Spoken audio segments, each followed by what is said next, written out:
My first time in Fukuoka was an emotional experience for me. It felt weird walking around and wondering what it would have been like to grow up here.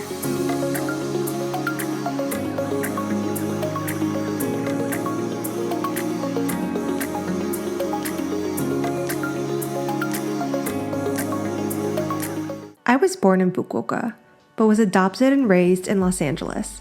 It was a surreal experience to go back to my place of birth after so many years. But now that it's my second time visiting, I was excited to explore more of my birth country and hometown.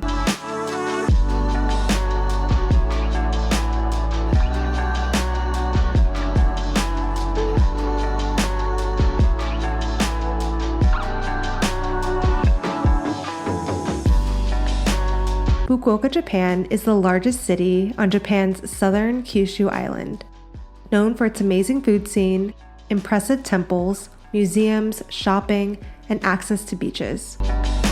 I was here for 4 days and barely scratched the surface of things to do, see, and eat.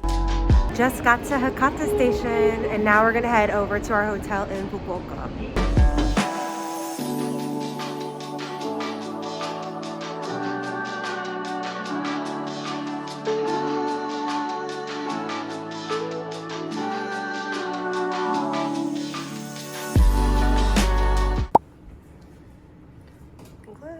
Ooh, this is so high tech. Room tour.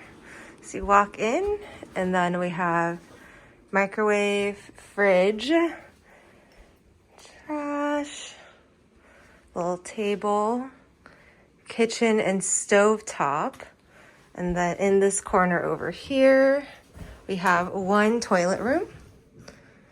Then we go over here. And this is another bathroom, the sink, and then it has this nice shower. So, and then you go out, and then we have the 2 beds. My dad and I got to Fukuoka way later than expected. If you watched my last vlog, you know that I had a really hard time leaving Nagasaki. But I have no complaints about arriving late, because the minute we stepped out of the Hakata Station, we were greeted by impressive winter illuminations. Honestly, the best I saw the entire trip. You can already see a big difference between Nagasaki Station and Hakata Station, both with the amount of people and the flashiness of it all. We ended up grabbing dinner at the restaurant floor in Hakata Station. Japanese traditional pasta, wasabi flavor, black pepper. Ooh. Japanese style carbonara with green onion. I decided to get the Japanese style pasta because when in Japan, why not?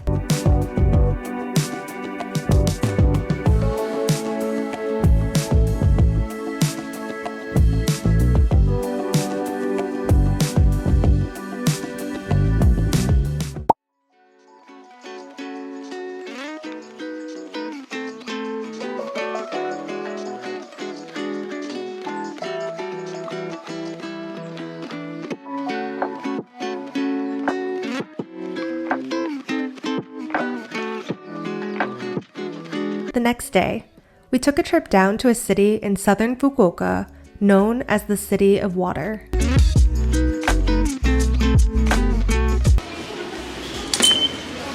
Yanagawa is also sometimes referred to as the Venice of Kyushu because of the canal waterways and riverboats you can ride down them.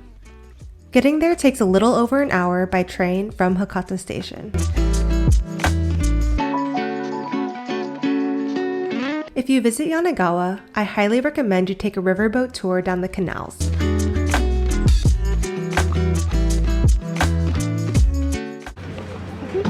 Rented this for 100 yen. During your ride, the boat captain will skillfully guide the boat downstream using a long pole while telling you the city's history.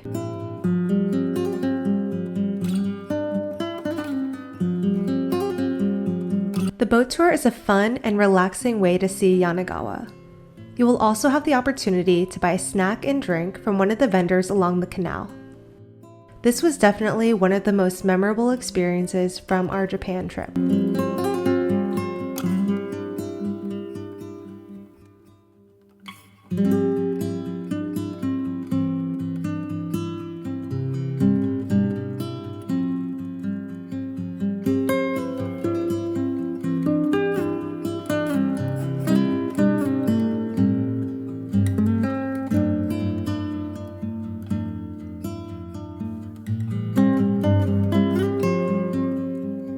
We just got off the boat. It was so nice, but now we're really hungry. Even though I had the ice cream, we need food. So I think we're gonna go get unagi because that's what Yanagawa is known for. When in Yanagawa, you must get the unagi no seromushi, which is eel steamed in a bamboo basket and served with rice, sweet sauce, and thinly sliced egg. It turns out that the restaurant we ended up in was a branch of the original restaurant that had first introduced this now famous Yanagawa dish to the world back in 1615.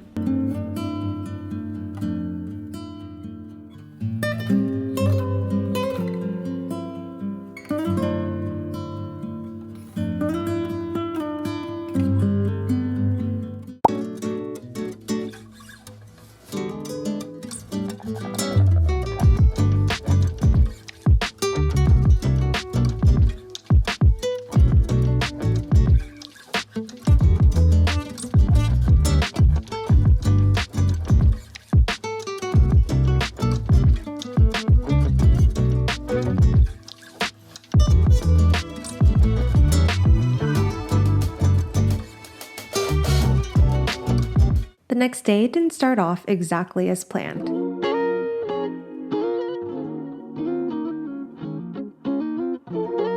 So we accidentally took the wrong bus, but somehow ended up at Asahi Brewery. I don't think we're gonna go in though, but kind of funny that we just ended up at a brewery of the beer I really like. So here, I'll show you what it looks like. It's okay to get a little lost in Japan. It's an opportunity to explore an area that we never would have seen if we had not taken the wrong bus. Wow.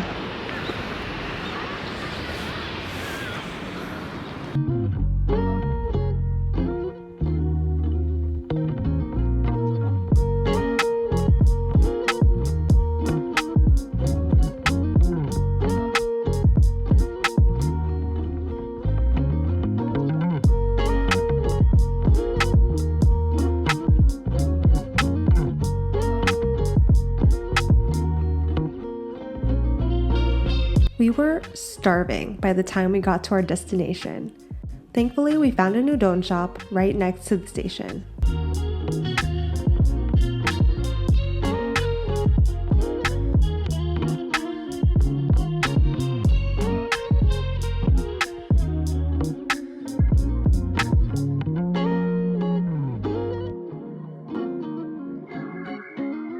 Our main destination of the day was Fukuoka's largest Shinto shrine.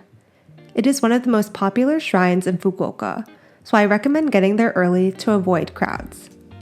The area is famous for umegai mochi, which is a sweet rice cake filled with hot azuki red bean paste. You'll find lots of shops making these fresh and selling them along the shopping street leading up to the shrine.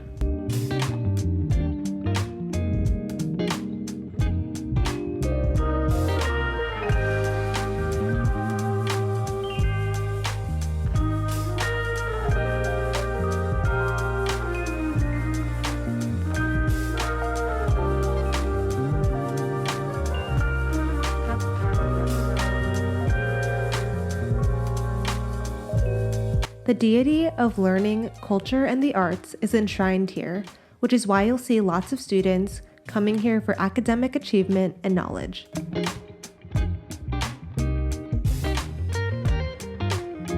If you walk further up the road from the shrine grounds, you will stumble upon the Kyushu National Museum. Inside the museum, you can learn more about Japanese history. To be honest, by this point my feet were hurting, so we decided not to go inside the museum. But I do recommend checking out the building itself and then taking the road behind the museum for a scenic walk back to the shrine grounds.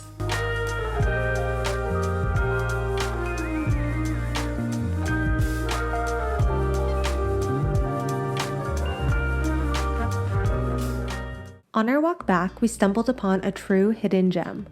The atmosphere was inviting and made you feel like you were in somebody's home. We stopped at a little coffee shop that we just happened to stumble upon. It's on the backside if you're coming down the hill from Kyushu Museum. Yeah, the cake place was really good. I think they make it all there. And then the drip coffee was... Look at the leaves. So pretty.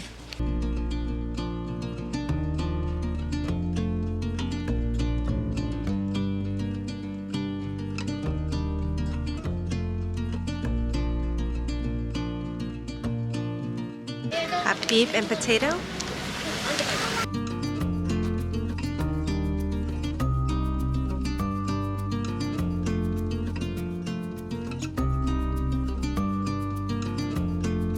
At night, I wanted to check out the Tenjin Christmas Market, but honestly, I'm not sure I would recommend going because of how crowded it was. We didn't stay long and got soba at a nearby restaurant. Got Tenzaru soba. Comes with this. That's umeboshi. Of course, we got a Sapporo.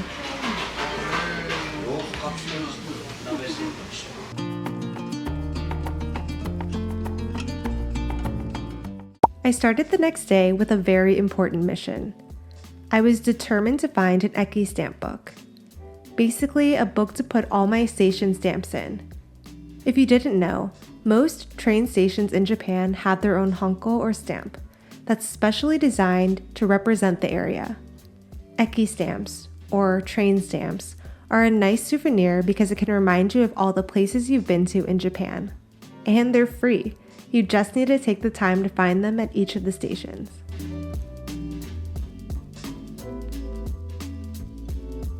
Before really beginning our day, we got a quick bite to eat at the Starbucks in Hakata Station.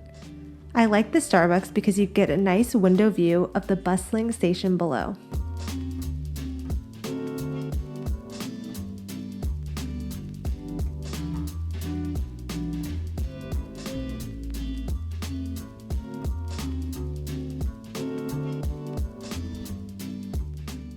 Our next destination is a special one. We are heading out to visit the reclining Buddha at the Nanzoin temple. The temple is located 20 minutes via train from Hakata Station.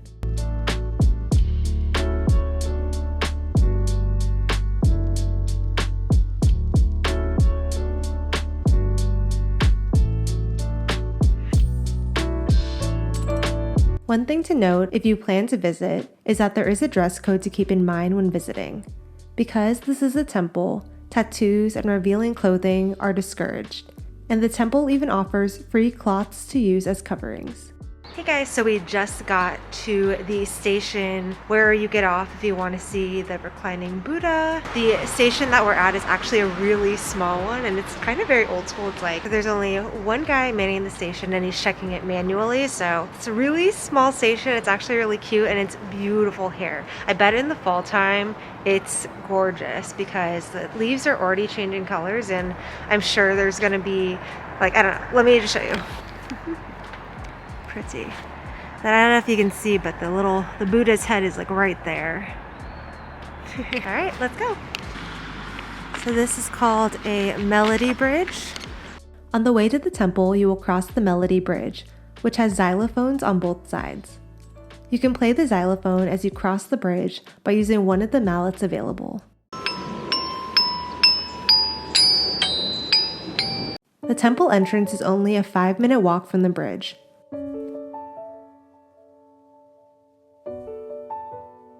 The reclining Buddha at Nanzoin Temple is the world's largest bronze Buddha statue. The statue itself is 41 meters long and 11 meters high. It's rare to find a reclining Buddha in Japan. Most reclining Buddhas are found in Southeast Asia, while the ones in Japan are mostly in sitting meditation. Attached to the Buddha, you'll find a ribbon that leads to an offering box. It is said that you receive spiritual power from Buddha if you hold the ribbons while praying. I don't know how to explain it, but I felt a sense of peace and calm after leaving Buddha. It's incredible to see in person, and I felt very grateful to be there. After visiting the temple, it started to rain a bit, so we decided to grab lunch at the restaurant located at the entrance of the temple before heading back.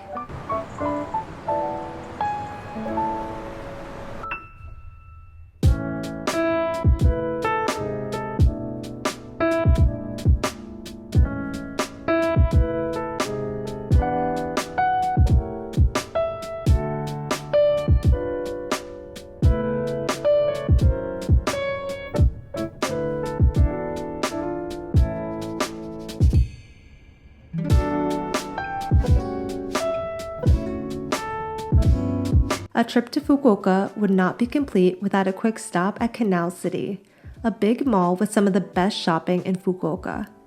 Plus, it has an epic fountain show that now includes 3D mapping. We decided to stop here because I heard there was a coffee shop with outlets and views of the fountain. It did not disappoint.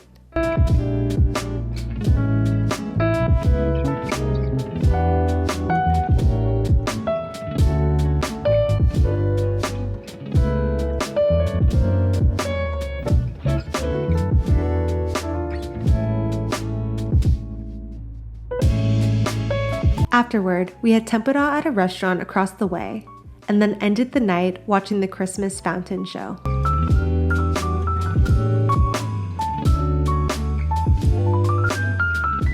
I wish I could show you this entire show with sound on because it was epic. It was like a Christmas rave with Santa as a DJ and 3D mapping in the background. I was super impressed.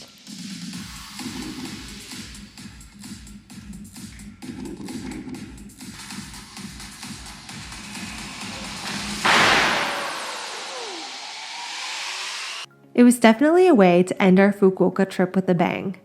In my next video, I will show you one more day trip you can take from Fukuoka. We're gonna go to Yufuan.